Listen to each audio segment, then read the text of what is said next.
When we think about coded language and dog whistles, there is no bigger dog whistle today than the acronym DEI. DEI refers to diversity, equity, and inclusion.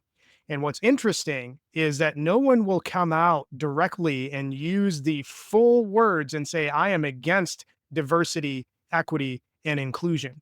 Because if you were to come out and say that, you would look completely ridiculous. Who would be opposed to having a diverse business environment? Who would be against having a diverse business environment?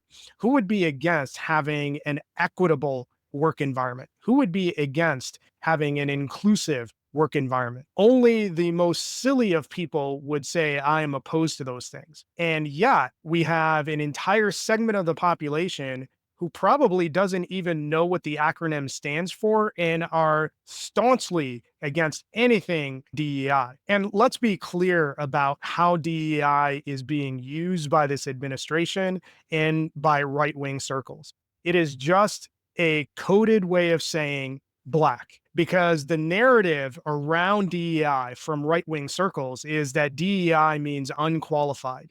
And they've tied that through the narrative that they have had to working class Americans by saying the reason why you are having trouble finding jobs is because of unqualified Black people or unqualified immigrants taking those jobs from you. And that fundamentally is completely wrong.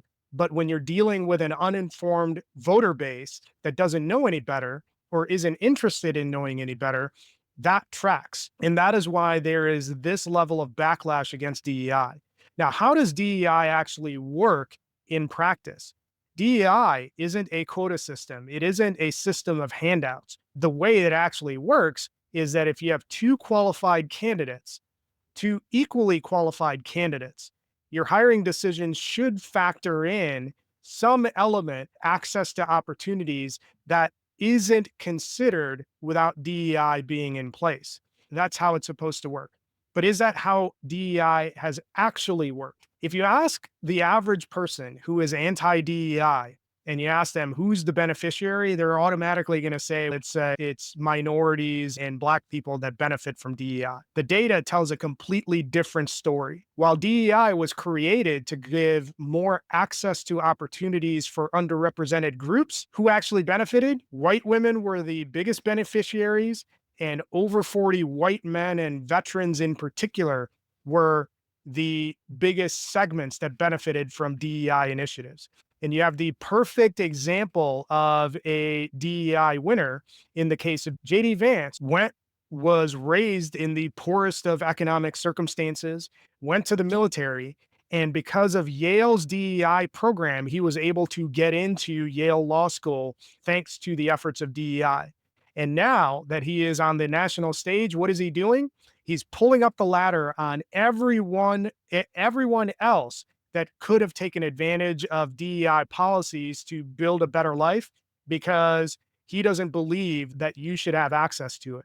And that is typically what happens when you're talking about any of these policies. White people in general take advantage of the policies through a number of different ways. And when they have achieved a level of success, they remove access to these opportunities from everybody else that could benefit. That is what you're seeing here with the anti-DEI movement that has infested this administration.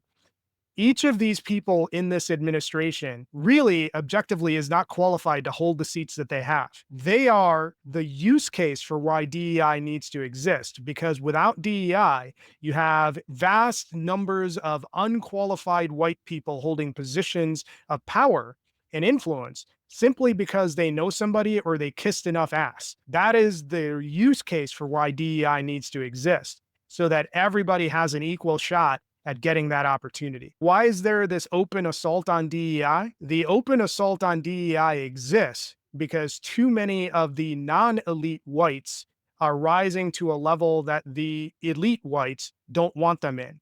The broligarchy, the millionaire and billionaire class do not want you sitting at their table. That table is reserved for old money and the billionaire and millionaire class. And no matter how much you achieve, as an average guy, you're not going to be allowed to sit at that table. That is why they're acting against DEI. They want a table full of elite white men. So, for all of you who have benefited greatly from DEI, and I'm speaking specifically to white women, white men and women over 40, and white veterans, this is an attack on you because they don't want you in the same spaces that they're in. So, when this goes away, it's going to be you that is most impacted. And you know what else is interesting to learn when you look at the data? The demographic that saw the least amount of gain from DEI and affirmative action, Black women, followed by Black men. These programs were designed to benefit the historically marginalized groups within the US. And when you think about who has been most historically marginalized, it has been the Black community. And they've benefited the least from DEI and affirmative action. Who has benefited? The majority white population has benefited. So while you may be cheering that DEI is going away, understand it's going to be you that is impacted by it because it's closing off entire segments of opportunities from you. It's preventing you from getting to the next stage and creating a better life for you and for your kids. This is the billionaire and millionaire class and the broligarchy doing a full frontal attack on your opportunity for a better life. The quicker you understand that, the better off you're going to be.